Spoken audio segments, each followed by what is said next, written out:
പ്രിയ സഹോദരങ്ങളെ, സഹോദരിമാരെ, പരിശുദ്ധ തത്വമായ പിതാവിൻ്റെയും പുത്രൻ്റെയും പരിശുദ്ധാത്മാവിൻ്റെയും നാമത്തിൽ നമുക്ക് ഈ ധ്യാന സമയത്തിലേക്ക് കടക്കാം. സ്വർഗസ്ഥ പിതാവേ, ഈ നിമിഷത്തിൽ ഞങ്ങളുടെ ഹൃദയങ്ങളെ നിന്റെ സന്നിധിയിൽ ശാന്തമാക്കണമേ.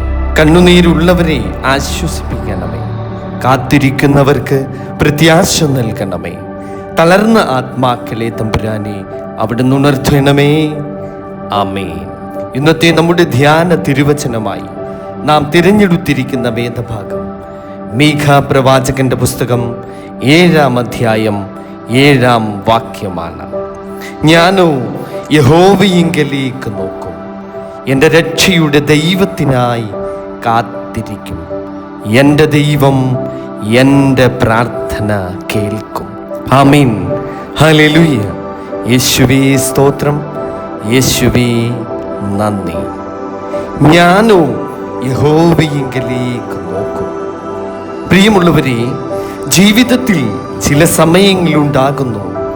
മനുഷ്യർ കൈവിടുന്ന സമയങ്ങൾ, സുഹൃത്തുക്കൾ മാറി നിൽക്കുന്ന സമയങ്ങൾ, നമ്മൾ വിശ്വസിച്ച വാതിലുകൾ നമുക്ക് മുൻപിൽ അടയുന്ന സമയങ്ങൾ. അപ്പോഴാണ് മനുഷ്യർ മേലോട്ട് നോക്കുവാൻ പഠിക്കുന്നത്. മീഖാ പ്രവാചകൻ പറയുന്നത് ശ്രദ്ധിക്കുക. ഞാനോ യഹോവയിങ്കലേക്ക് നോക്കും. അവൻ ലോകത്തിലേക്കല്ല നോക്കിയത്, അവൻ അധികാരത്തിലേക്കുമല്ല നോക്കിയത്, അവൻ മനുഷ്യ സഹായത്തിലേക്കല്ല നോക്കിയത്, അവൻ ദൈവത്തിലേക്ക് നോക്കി. ഇന്നും ദൈവം നമ്മോട് ചോദിക്കുന്നു, നീ ആരിലേക്കാണ് നോക്കുന്നത്? ഭയത്തിലേക്കോ, പ്രശ്നങ്ങളിലേക്കോ, അല്ലെങ്കിൽ രക്ഷകനായ കർത്താവിങ്കലേക്കോ? പ്രിയ ദൈവമക്കളെ, ഒരു നിമിഷം കണ്ണുകൾ അടയ്ക്കൂ. ഹൃദയത്തിൽ നിശബ്ദത വരുന്നു. കർത്താവേ, എൻ്റെ ദൃഷ്ടി ലോകത്തിൽ നിന്ന് മാറ്റി തമ്പുരാനെ നിന്നിലേക്ക് നിർത്തണമേ. ആമേൻ. കാത്തിരിപ്പിന്റെ ആത്മീകത എന്ന് പറയുന്നത് എൻ്റെ രക്ഷയുടെ ദൈവത്തിനായി കാത്തിരിക്കുമെന്നാണ് പറയുന്നത്. കാത്തിരിപ്പ് അതത്ര എളുപ്പമുള്ള ഒരു സംഗതിയാണ്. അബ്രഹാം കാത്തിരുന്നു, ഹന്ന കാത്തിരുന്നു, സഖരിയാവും എലിസബത്തും കാത്തിരുന്നു. വിശുദ്ധ കന്യകമറിയം പോലും ദൈവ പദ്ധതിക്കായി സമർപ്പിതയായി കാത്തിരിക്കുകയായിരുന്നു.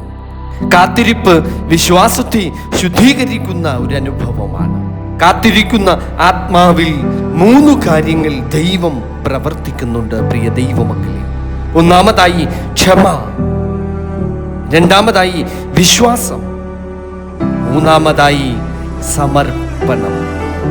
നമ്മൾ പലപ്പോഴും പ്രാർത്ഥിക്കുന്നു, പക്ഷേ ഉടൻ മറുപടി വേണമെന്നാണ് നമ്മുടെ ആഗ്രഹം. എന്നാൽ ദൈവം വൈകുന്നില്ല, അവൻ തയ്യാറാക്കുന്നു. കർത്താവായ യേശുവേ, കാത്തിരിപ്പിൽ തളരുന്ന ഹൃദയങ്ങളെ തമ്പുരാനെ അവിടുന്ന് ശക്തിപ്പെടുത്തണമേ. പരിശുദ്ധിയായ കന്യകമറിയമേ, വിശ്വാസത്തോടെ കാത്തിരിക്കുവാൻ ഞങ്ങൾക്കായി പ്രാർത്ഥിക്കണമേ.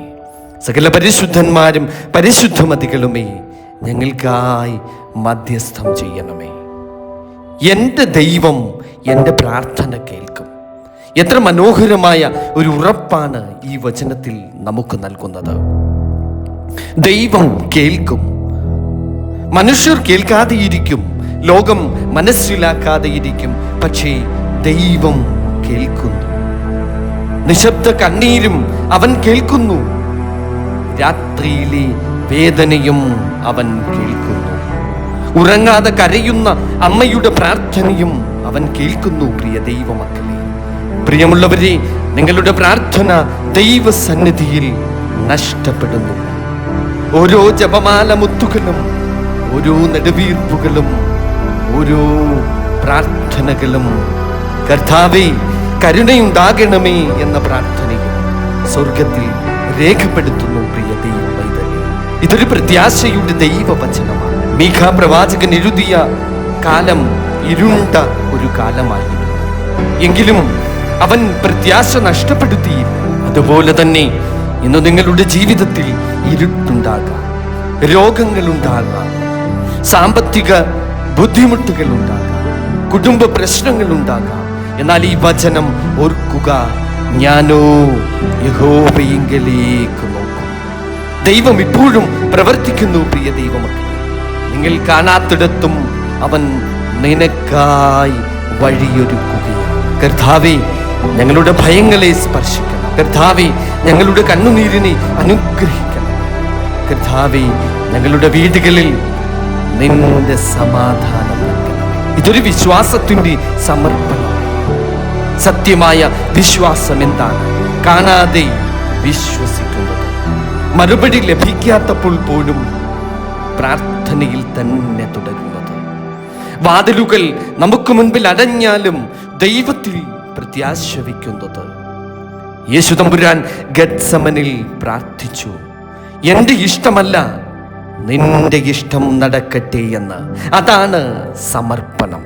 പ്രിയ ദൈവമക്കളെ, നമുക്ക് പ്രാർത്ഥിക്കാം. ഇന്ന് ഈ ധ്യാന നിമിഷത്തിൽ നമ്മുടെ ഹൃദയം വീണ്ടും ദൈവത്തിലേക്ക് ഉയർത്താം. ലോകം മാറി മറിയാം, മനുഷ്യർ മാറിയേക്കാം, സാഹചര്യങ്ങളും മാറിയേക്കാം. പക്ഷേ ദൈവം വിശ്വസ്തനാണ് പ്രിയ ദൈവ പൈതലേ. അതിനാൽ നമുക്കും പറയാം, ഞാനോ യഹോവയിങ്കലേക്ക് നോക്കും. എൻ്റെ രക്ഷയുടെ ദൈവത്തിനായി ഞാൻ കാത്തിരിക്കും. എൻ്റെ ദൈവം എൻ്റെ പ്രാർത്ഥന കേൾക്കും. സ്വർഗസ്ഥ പിതാവാം ദൈവമേ, ഈ ധ്യാന സമയത്തിൽ തമ്പുരാനെ ഞങ്ങളോട് സംസാരിച്ചതിന് നന്ദി. കാത്തിരിക്കുന്ന എല്ലാവർക്കും തമ്പുരാനെ അവിടുന്ന് ശക്തി നൽകണമേ. രോഗികൾക്ക് സൗഖ്യം നൽകണമേ. തകർന്ന കുടുംബങ്ങളെ തമ്പുരാനെ ഒന്നിപ്പിക്കണമേ. പ്രാർത്ഥിക്കുന്ന ഹൃദയങ്ങളെ ദൈവമേ അവിടുന്ന് അനുഗ്രഹിക്കണമേ. പരിശുദ്ധ കന്യകമറിയത്തിൻ്റെ മധ്യസ്ഥത പ്രാർത്ഥനയാലും സകല വിശുദ്ധന്മാരുടെയും വിശുദ്ധമതികളുടെയും പ്രാർത്ഥനയാലും അനുഗ്രഹങ്ങളാലും ഞങ്ങളിൽ നിറയ്ക്കുമാറാകണം. പിതാവിൻ്റെയും പുത്രൻ്റെയും പരിശുദ്ധാത്മാവിൻ്റെയും നാമത്തിൽ തന്നെ ആമേൻ. സ്തോത്രം. ഹല്ലേലൂയ.